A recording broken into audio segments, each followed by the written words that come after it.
Fala pessoas, beleza? Professor Juarez na área, professor de História, e aí? Vamos continuar com o nosso tema mineração.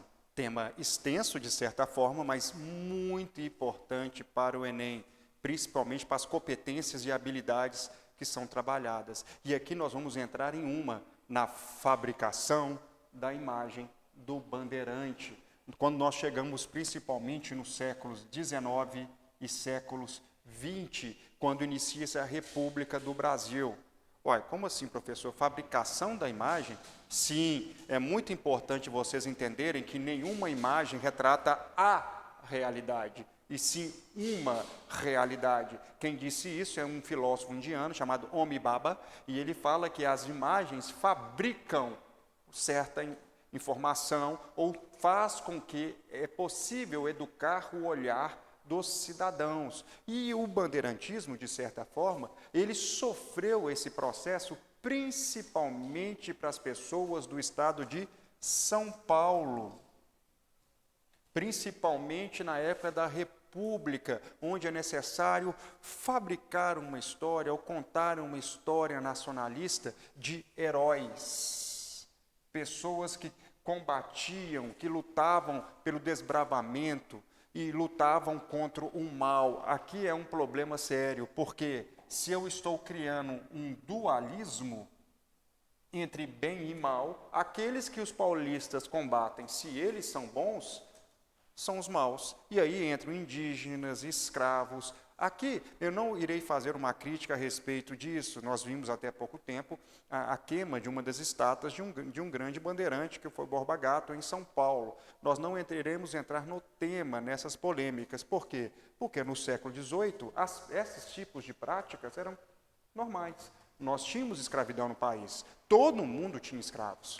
E então a questão aqui da discussão é a imagem de uma pessoa sofrendo um processo de fabricação ou uma ressignificação cultural para um propósito de Estado. Por isso que eu coloquei o nacionalismo aqui.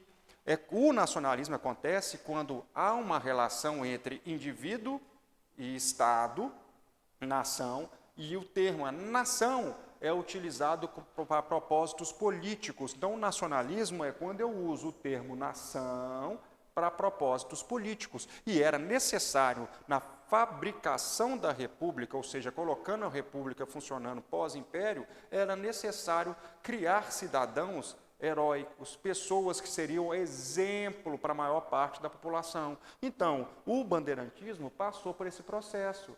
E é interessante entender que, geralmente, eles eram brancos, nessa visão reconstruída, eles eram heróis, portugueses. Em um período do século XIX para o XX, que nós estamos vivendo uma prática de racismo, principalmente na Europa. O surgimento da teoria racial, principalmente com Spencer. Então, para o propósito da população brasileira, imagina, século XIX, eu falar que todo mundo do Brasil era mestiço, isso pegaria muito mal. Então, muitos quadros etnocêntricos e racistas foram fabricados nesse período no Brasil. Por exemplo, a Redenção de Cã. Se você nunca viu esse quadro, coloque aí no Google e dê uma olhada.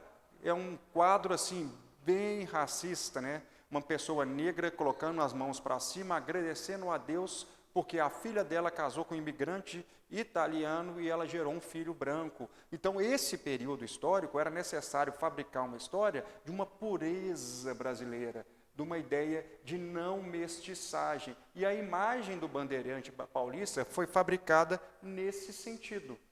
Foi trazida essas ideias a respeito dele. Uma paisagem maravilhosa. Você pegar os quadros bandeirantes do século XIX, são assim.